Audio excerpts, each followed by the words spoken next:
Ladies and gentlemen, and welcome to Geopolitics with Ramin. I wanted to do a short video on the situation in Cuba, or rather my thoughts, because I couldn't really find too much information about why Cuba is in the situation it is in.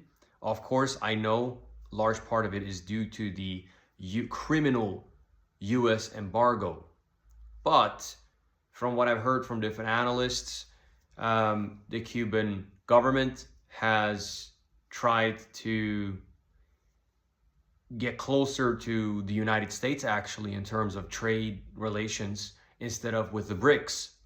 And that was really strange to me.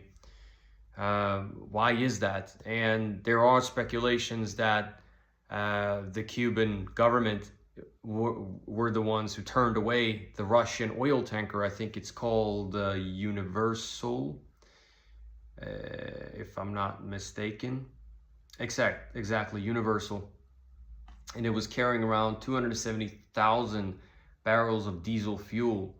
It departed from Russia in April, bound for Cuba, but spent past month drifting in the Sargasso Sea, roughly 1,600 kilometers, 1,000 miles northeast of the Caribbean island, before changing course south toward Brazil, the insider reported, citing data from the vessel tracking service Starboard Maritime Intelligence. So the reason why people speculate that is because the Cuban government saw this as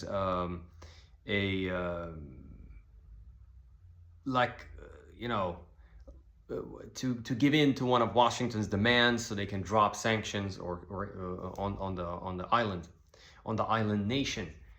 If this is true, this is obviously not good, in my opinion. I think it's a strategic mistake that the Cubans are doing. I think they should obviously get closer to China and Russia.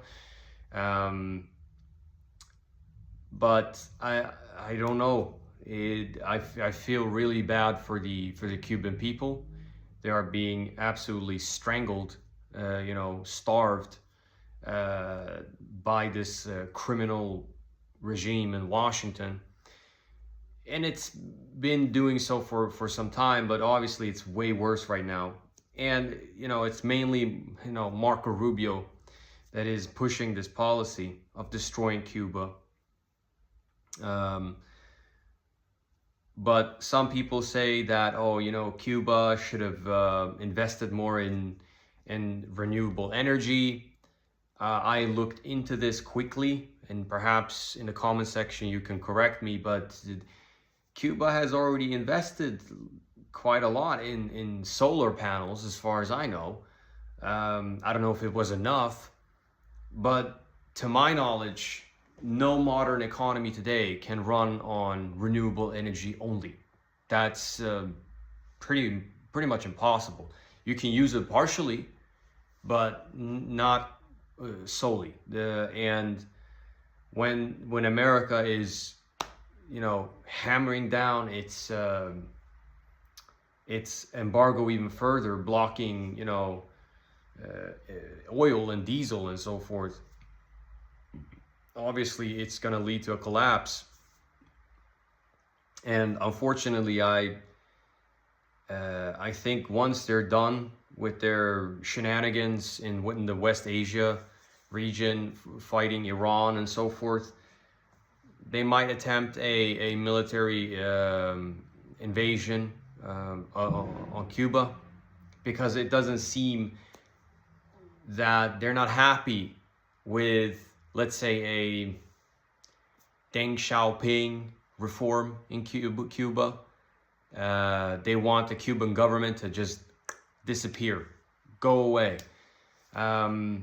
That's what they seem that they want. They don't believe that they can sort of reform this government into a more liberalized government. Not to say that China totally liberalized, but they definitely allowed more open trade, so to speak, albeit they didn't financialize their economy, so to speak. But for the U.S. government, there seem to be no compromise here, and obviously the exiled Cuban community in Miami are just thrilled about this.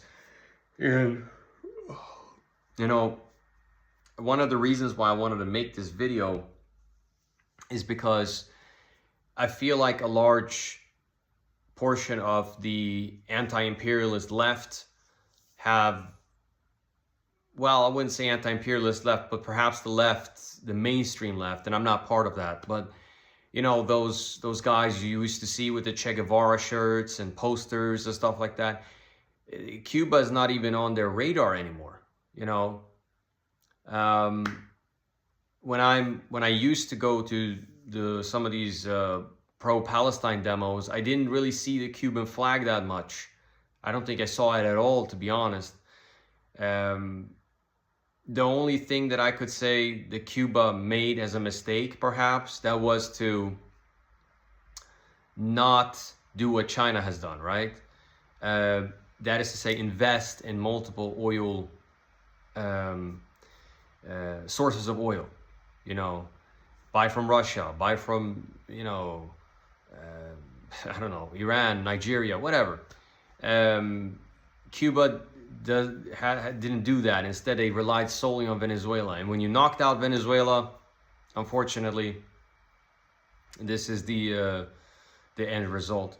But to get back to my main point about forgetting Cuba, yes, I would say a large portion of the world has forgotten about Cuba. It's almost like it died out with Fidel Castro.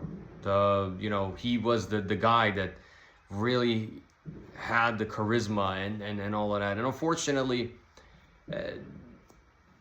that is common among many of these anti-imperialist countries.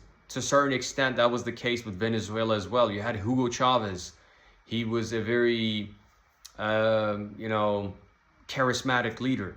But once he passed away or died, you know, there was not a whole lot of enthusiasm internationally for Venezuela. Same, I would say, with Cuba. But I wanted to make this video that I personally, at least, as an individual, I haven't forgotten about Cuba.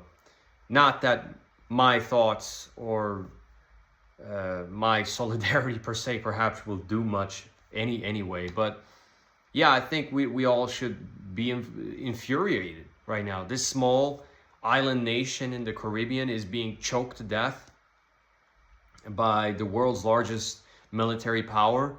I think it's disgusting, the silence. You know, Cuba has helped so many people across the world, in Africa, in Latin America, in Asia. Even during the COVID crisis, it helped a country like Italy, for example. But where is the response from this absolute complete silence from the rest of the world almost? And yeah, it pisses me off, to be honest with you.